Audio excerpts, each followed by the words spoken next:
ನೀನು ಉಳಿಬೇಕಂದ್ರೆ doctor operation ಮಾಡ್ತಾರಂತಮ್ಮ, ಅದಕ್ಕೆ 5 ಲಕ್ಷ ಖರ್ಚಾಗ್ತದಂತ. ಅದಕ್ಕೆ ಅಪ್ಪ ಏನಂದ್ರಪ್ಪ? ಅಪ್ಪ ಏನಿಲ್ಲಮ್ಮ, ಅದು ಹೆಂಗೇನು ಡಾಕ್ಟ್ರಿಗೆ 5 ಲಕ್ಷ ಕೊಟ್ಟುಬಿಟ್ಟ. ನಾಳೆನೇ ನಿನ್ನ ಆಪರೇಷನ್. ಅಪ್ಪ 5 ಲಕ್ಷ ಕಟ್ಟಿಬಿಟ್ರ ಅವಾಗೆ?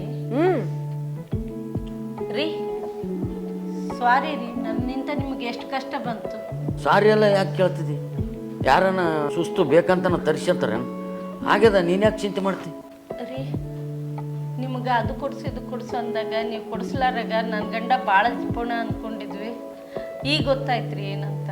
ನೋಡ್ಸಾಳ, ನಾನೊಬ್ಬನೇ ಜಿಪಣ ಅಲ್ಲ, ನನ್ನಂಥ ಮಿಡ್ಲ್ ಕ್ಲಾಸ್ ಫ್ಯಾಮಿಲಿ ಒಳಗಿರೋ ಎಲ್ಲರೂ ಇದೇ ಥರನೇ ಇರ್ತಾರೆ. ನಮ್ಮಪ್ಪ ಶೋಕಿ ಹೆಂಗೆ ಮಾಡ್ಬೇಕು ಅನ್ನೋದನ್ನು ನಮಗೆ ಚಿಕ್ಕ ವಯಸ್ಸಿನಿಂದ ಕಲಿಸೇ ಇಲ್ಲ. ನಮಗೆ ಬ್ರಾಂಡೆಡು ಶರ್ಟ್ ಹಾಕ್ಕೋಬೇಕು ಅನ್ನೋದಕ್ಕಿಂತ ಸಂತ್ಯಾಗ ಸಿಗು 100 ರೂಪಾಯಿ ಅಂಗಿ ಒಳಗನೆ ನಾವು ತೃಪ್ತಿಪಟ್ಟವು. ನಾವು ಚಿಕ್ಕ ವಯಸ್ಸಿನಿಂದ ನಮ್ಮಪ್ಪ ಸರ್ಕಾರಿ ಶಾಲೆ ಒಳಗನೆ ಓದಿಸಿದ. ಅಲ್ಲಿ ನಮ್ಮಂಥ ಬಡ ಮಕ್ಕಳ ಜೊತೆಗೇ ನಮ್ಮ ಜೀವನ ಕಳೆದ್ವಿ. ಅಲ್ಲೇ ನಮಗೆ ಕಷ್ಟ ಅಂದ್ರೆ ಏನು, ಸುಖ ಅಂದ್ರೆ ಏನು, ಸಮಸ್ಯೆಗಳು ಅಂದ್ರೆ ಏನು, ಜೀವನ ಅಂದ್ರೆ ಏನು ಅಂತ ಎಲ್ಲ ಕಲ್ತದ್ದು ನಾವು ಆ ಶಾಲೆ ಒಳಗೆ.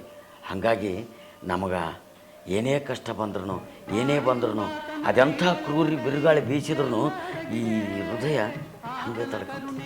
ಏನು ಚಿಂತೆ ಮಾಡಬೇಡ, ಅದು ಎಷ್ಟೇ ಕಷ್ಟ ಬರಲಿ ಎದುರಿಸೋಣ ಅಂತ. ನೀನೇ ಚಿಂತೆ ಮಾಡಬೇಡ, ಆರಾಮಾಗುತ್ತೆ. ಯಾವುದೇ ರೀತಿ ಮನುಷ್ಯನಾಗ ಇಟ್ಕೋಕೆ ಹೋಗಬೇಡ. ನಮಗೆ ಮಾಸ್ಟ್ರು ಪದೇ ಪದೇ ಅದೇ ಹೇಳ್ತಿದ್ರು, ಈಗ ಕತ್ತಲ ಮುಂದೆ ಬೆಳಕು, ಈಗ ಕಷ್ಟ ಮುಂದೆ ಸುಖ.